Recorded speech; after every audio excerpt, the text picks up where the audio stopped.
Hey there, and welcome to Explosive Enterprises. Today we're going to be taking...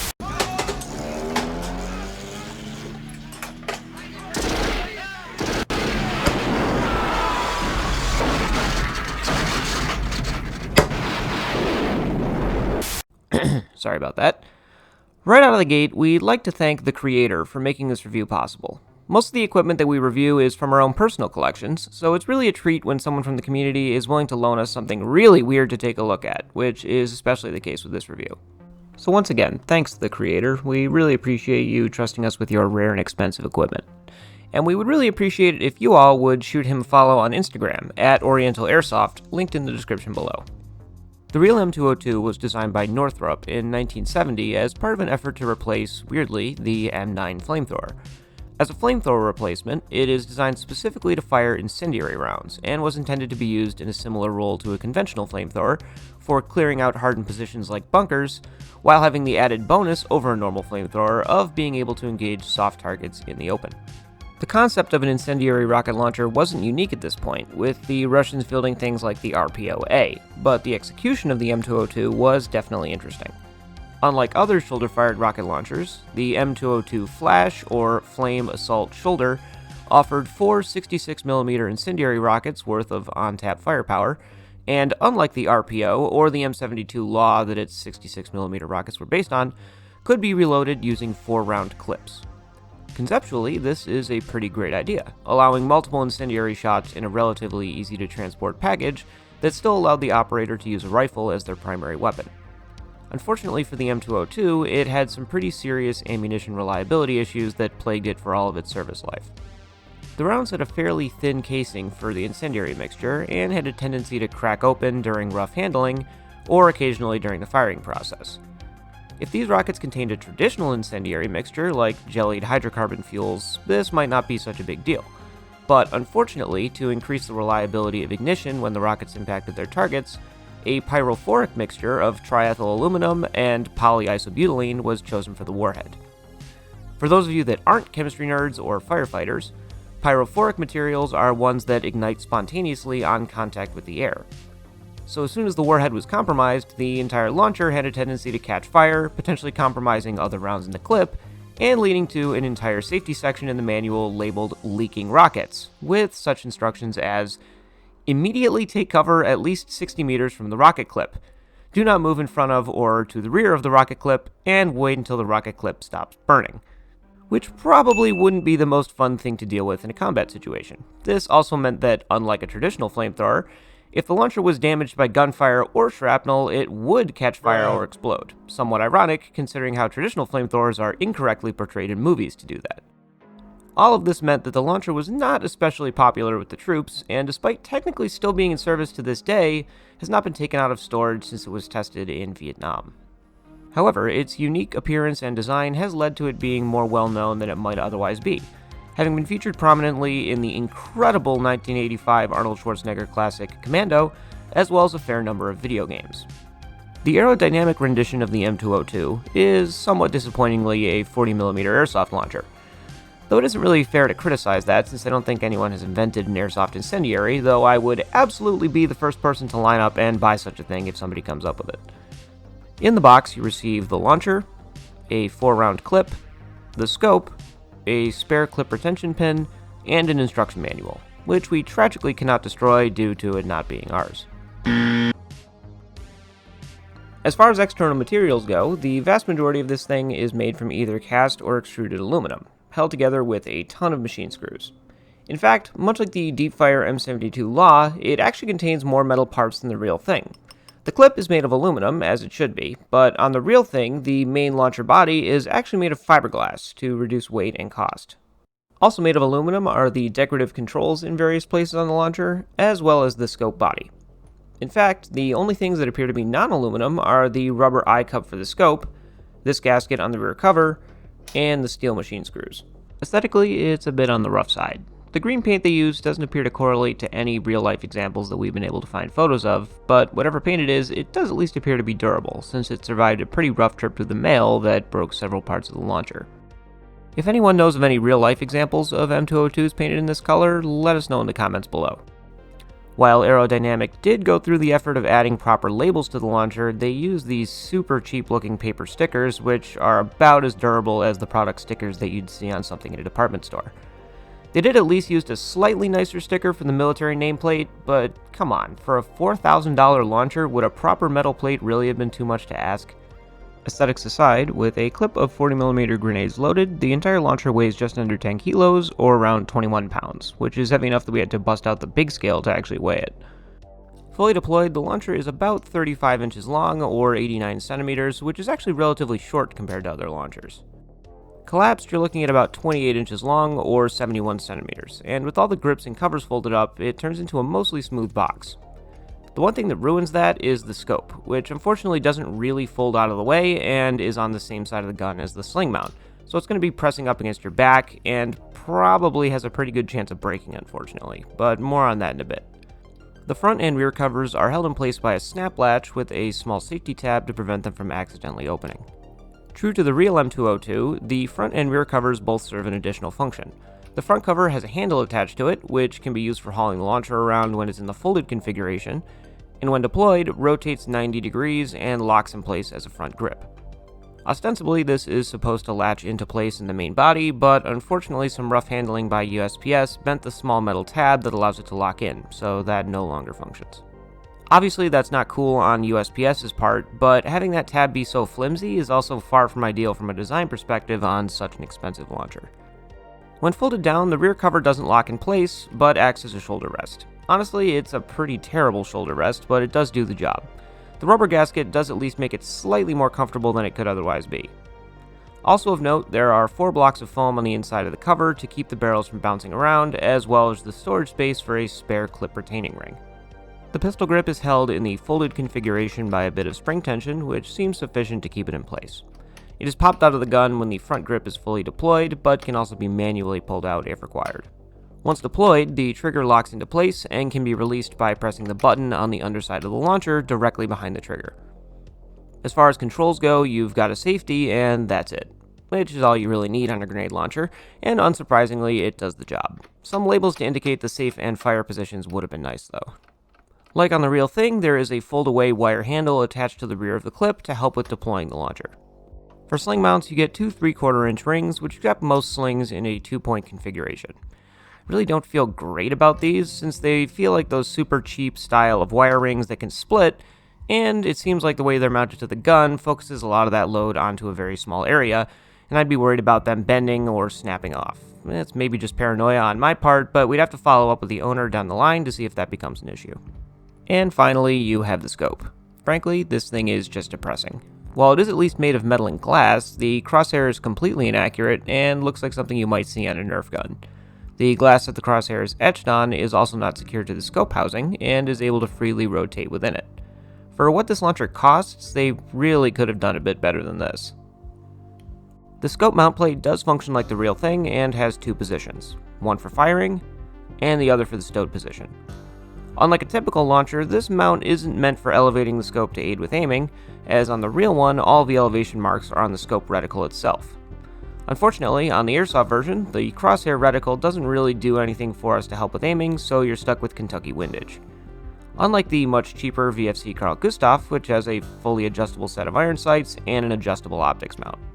Overall, this thing feels a lot like the Deepfire Law, which unfortunately is not a good thing. Despite being made of some high quality materials, the thicknesses of some parts and the way that they're held together makes the whole thing feel somehow flimsy, and I'd be worried about bending and breaking parts with rough handling, especially the front and rear covers, as well as the scope, which I honestly can't see surviving any kind of serious use, considering they would be bumping up against your back as you run around. This is definitely one of the most unique launchers that we've dealt with in terms of internals. So for a little background, there are generally 2 types of triggering mechanisms in airsoft grenade launchers. A straight pusher system, which is the most common, and is what you see here on this ASG GL06, where the force of your finger pulling is redirected to the back of the grenade through a bell crank mechanism.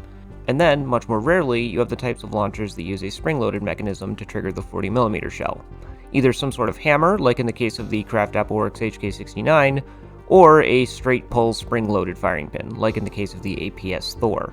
The M202 technically falls into the latter category, but uses a unique type of firing mechanism that could be described as double action, where a single pull of the trigger pulls the firing pin back against a spring and then releases it.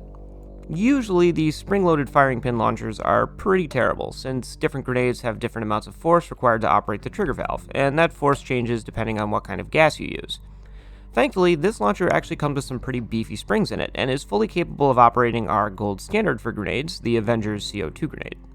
Being a multi-barreled launcher with fixed barrels, this thing needs to have one firing pin for each barrel, and the way that the firing pins are operated is pretty cool, and is actually a copy of how the real one works.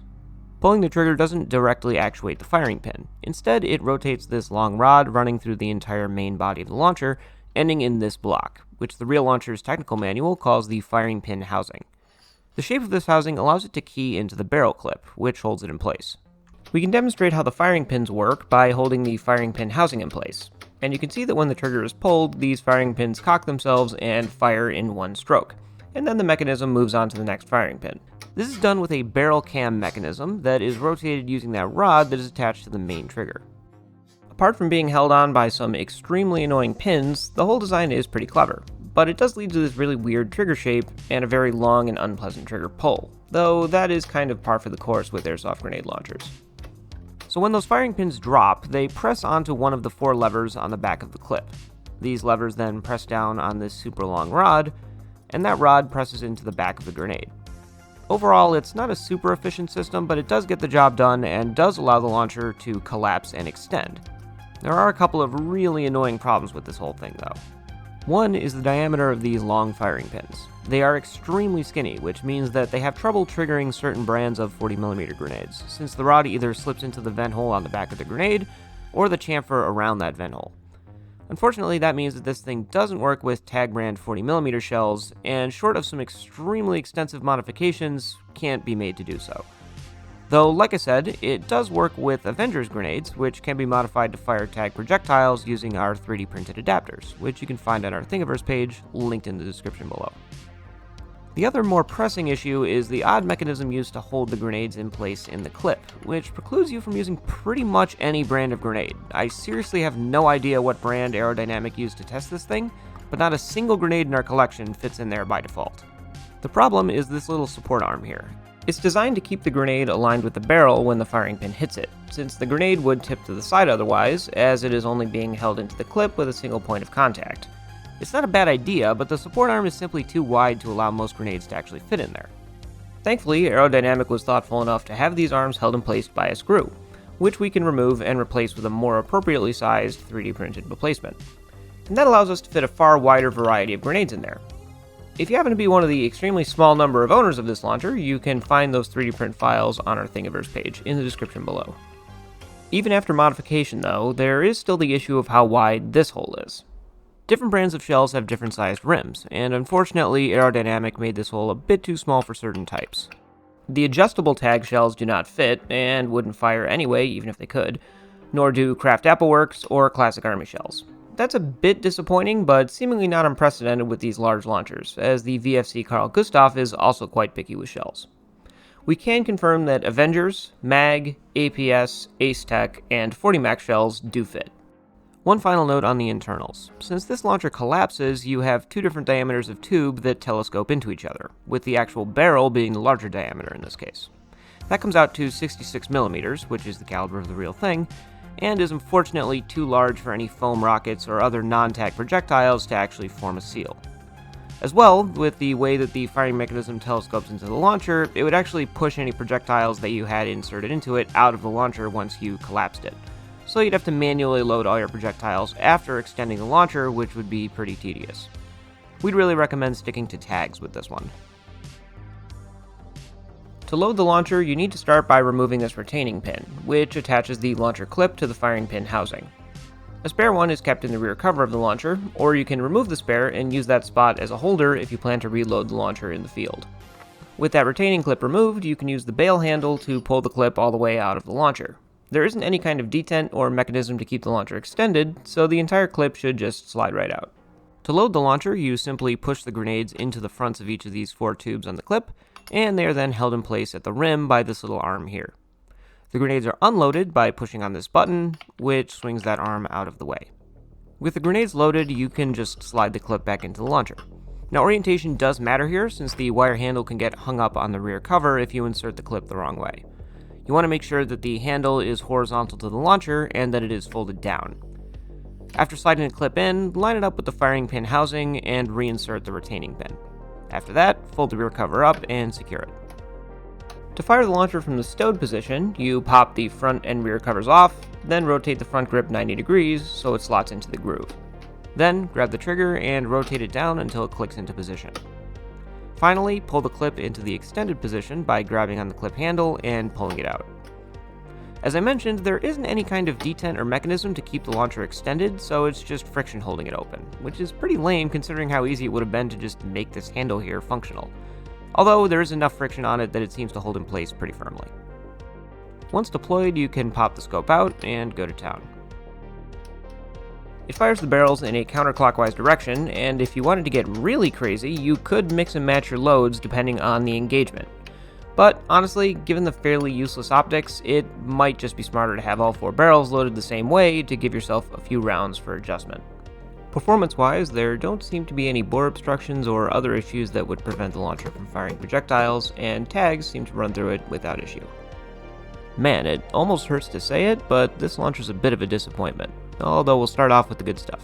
Arrow Dynamic did have enough foresight to equip this thing with sufficiently strong springs to trigger CO2 grenades, which is somewhat rare for a spring-loaded firing pin launcher of this type. Having 4 40mm shells immediately available is a pretty rare amount of firepower for an airsoft launcher, and in fact, as far as I can tell, is only surpassed by the MGL, which, granted, is a lot cheaper, but is pretty limited when it comes to grenade length. Much like the Carl Gustaf, it really is just a joy to look at and handle, and is certain to get you a ton of attention on the field, as well as being a pretty darn decent wall hanger, despite the possibly incorrect color of the launcher. As for the downsides, starting with the elephant in the room, this thing is insanely expensive, around $4,000 before shipping costs, and thus far they're only available overseas, so shipping will not be cheap if you're trying to import it into the US. The build quality really isn't that great, especially on the scope, where it's chintzy enough that the manual specifically instructs you not to lay the gun down on its left side lest you risk damaging the scope. And even then, despite being made of decent materials, it just doesn't feel well put together, with a lot of the fasteners already coming a bit loose just over the course of this review. In the stock configuration, it doesn't seem to function with any of the major brands of grenades, and unless you have a 3D printer, you're really kinda stuck on this one, which is a pretty massive oversight.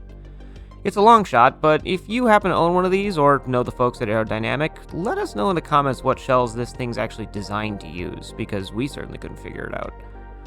On the whole of it, it really just doesn't feel like a gun that costs as much as it does. Between the build quality, the somewhat lacking aesthetics, and the design issues, it's definitely something I'd feel a bit salty about price point wise. Though, as you'll see in an upcoming review, this thing is far from the only expensive gun out there that has disappointing performance. That said though, this is the only replica, airsoft or otherwise, that seems to be out there for the M202, so if you have a lot of spare change floating around and are a huge fan of niche rocket launchers, like us, then this thing might be worth it to you. As always, if you have any questions, feel free to leave them in the comments section below. By the way, after many requests, we finally have a merch store. If you think you're a bad enough dude and or a huge enough dork to want to support our logo as a patch or a t-shirt, check it out in the description below. Thanks for watching.